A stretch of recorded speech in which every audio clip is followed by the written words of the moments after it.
turabaramukije tubaha n'ikaze mu kiganiro Agriculture le métier de l'avenir. Hari abantu benshi bahora bibaza yuko ikigazi kivamwo amavuta gusa, ariko sivyo bintu vyonyene bivamwo. Mbega mwari muzi yuko ikigazi gishobora kuvamwo amakara, kikavamwo ituruto, kikavamwo n'umwavu, kikavamwo amasabuni, kikavamwo n'ibindi bintu vyinshi umuntu atari yibaza, kikavamwo mbere na vya bindi twama twubakisha ingo bimwe bita ibibobo canke abandi bita amangarara, bikavamwo kandi n'imikubuzo yindi twama dukoresha mu mihira yacu ya misi yose. Ivyo vyose rero turi kumwe n'umuhinga akaba agiye kubidusigurira natubwire n'ibindi vyinshi cane bisanzwe biva ku kigazi. Reka tumukurikirane.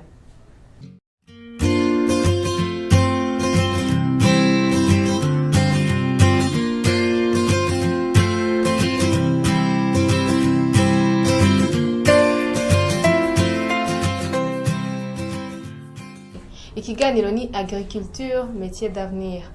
Ubu rero tugiye kuganira ku giterwa c'ikigazi.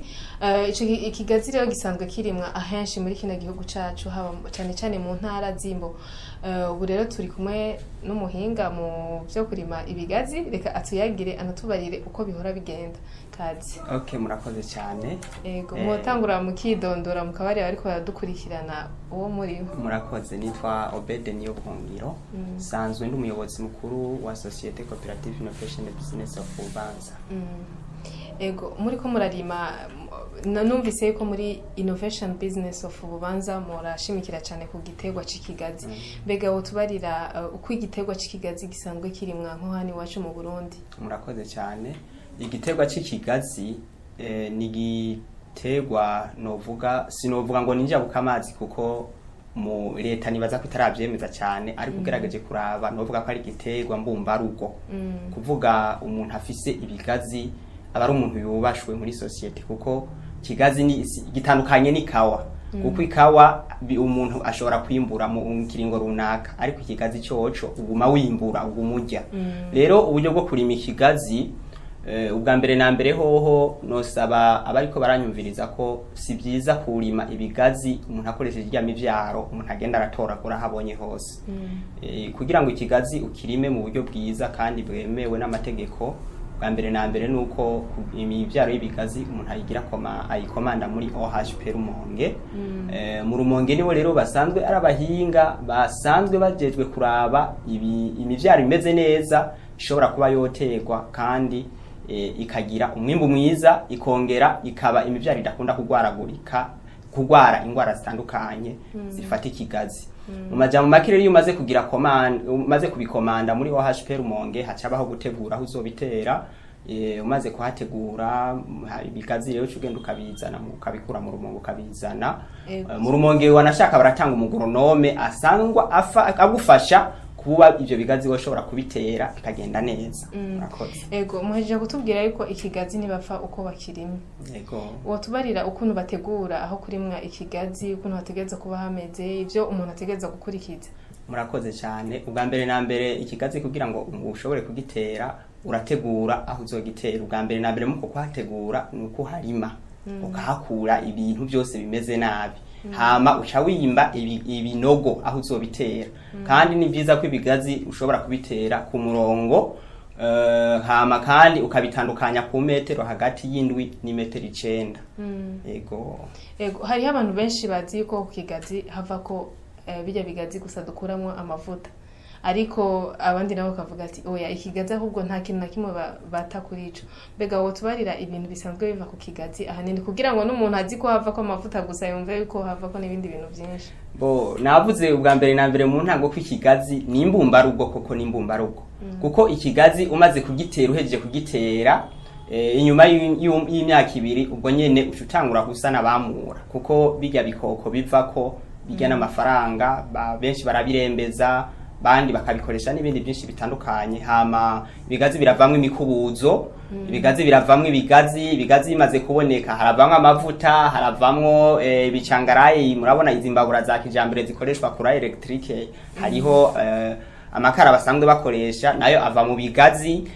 Ibigazi biravamwe umwavu wo gufumbera, kandi uwo mwavu n'umwavu ukomeye cyane, kuko abahinga berekana neza na neza ko havuye ino fumbere ya kijambere uwo mwavu ni ucukurikira ibigazi kandi biravamwo amakirida, nukuvuga ijya mikubuzo dusanzwe abantu basanzwe bakubuza barayikuramwo amakirida n'ibindi byinshi bitandukanye. Hama kandi ibigazi biravamwo amasabune, ibigazi biravamwo imfungurwa z'ibitungwa arizo maturuto n'ibindi bitandukanye. Ikigazi kivamwo ibintu byinshi ntovugira ngaha kuko ni byinshi cyane. Murakoze. Yego, nizihe ngwara zikunda gutera ibigazi?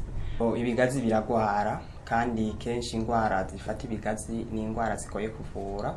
Ahantu babwira nk'ingwara yitwa fizariose. Iyi ni ingwara ikomeye cyane kandi ikunda gutuma ibigazi aho umurima wose ushobora kuba wopfa ugahona ugahera, kubera ko ino ngwara ni ingwara kenshi bakunda kuyita sida y'ibigazi. Ni ingwara itavugwa.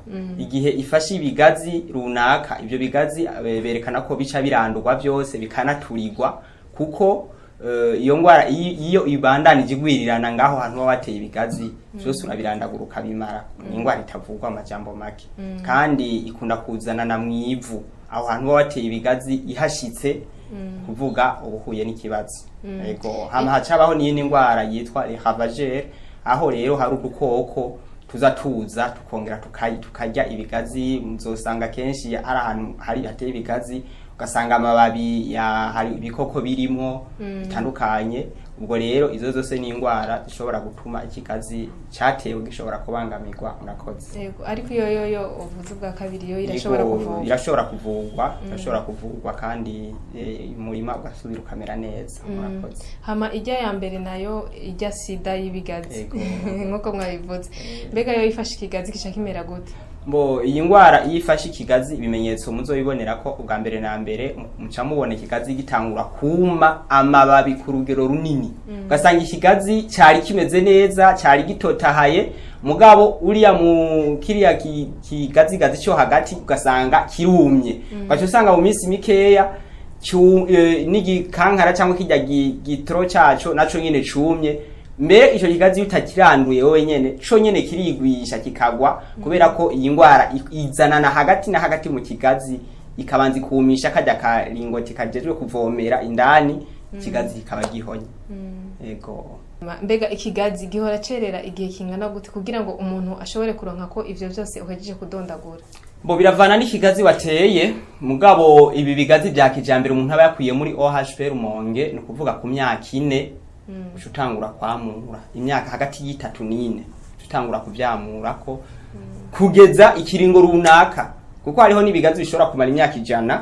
Mugabo ibyo byo bya kijambere kenshi bavuga ko bimara imyaka hagati ya 20 na 30. Ego, urumva yuko bimara igihe kirekire ataco umuntu araronka. Hagati y'ivyo umuntu arashobora gufata iki mu murima wateyemwe ibigazi ukavangamwo ibindi bitego? Ego, ariho gitangura kubitera nivyo hari ibindi bitego ushobora kuba woteramwo, mugabo amateko yerekana ko ivyo bitegwa biba atari bitegwa bishobora gukura ngo bije hejuru.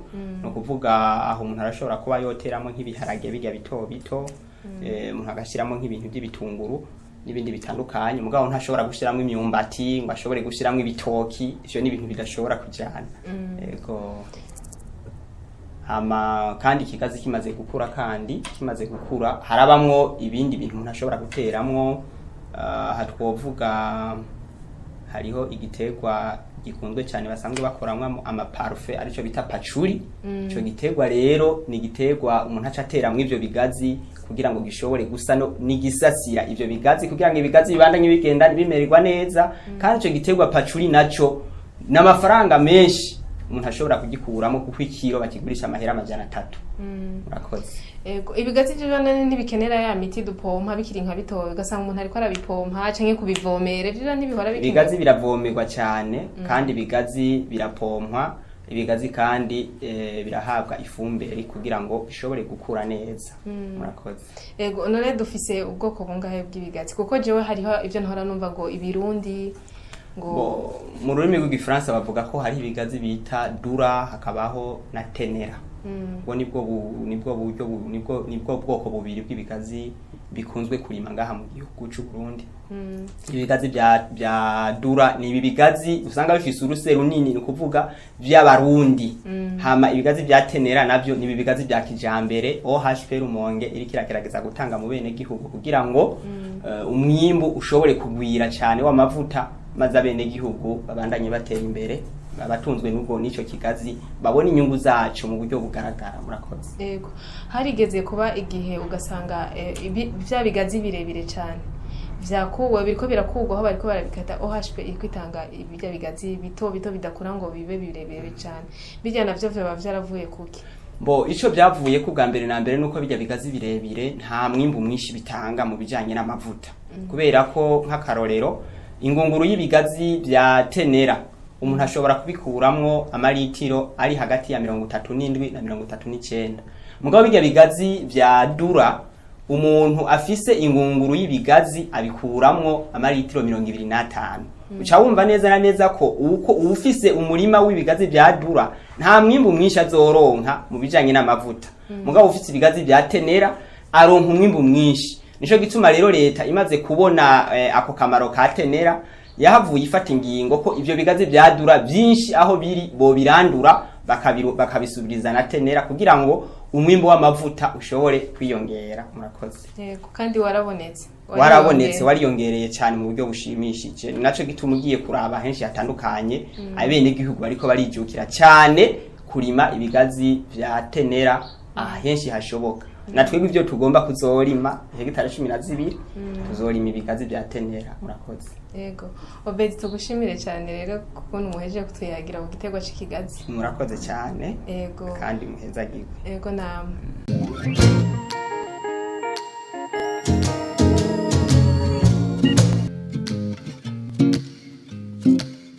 Namwe mwariko murakurikirana Agro TV Burundi mu kiganiro Agriculture le métier de l'avenir. Murakoze cyane naho utaha.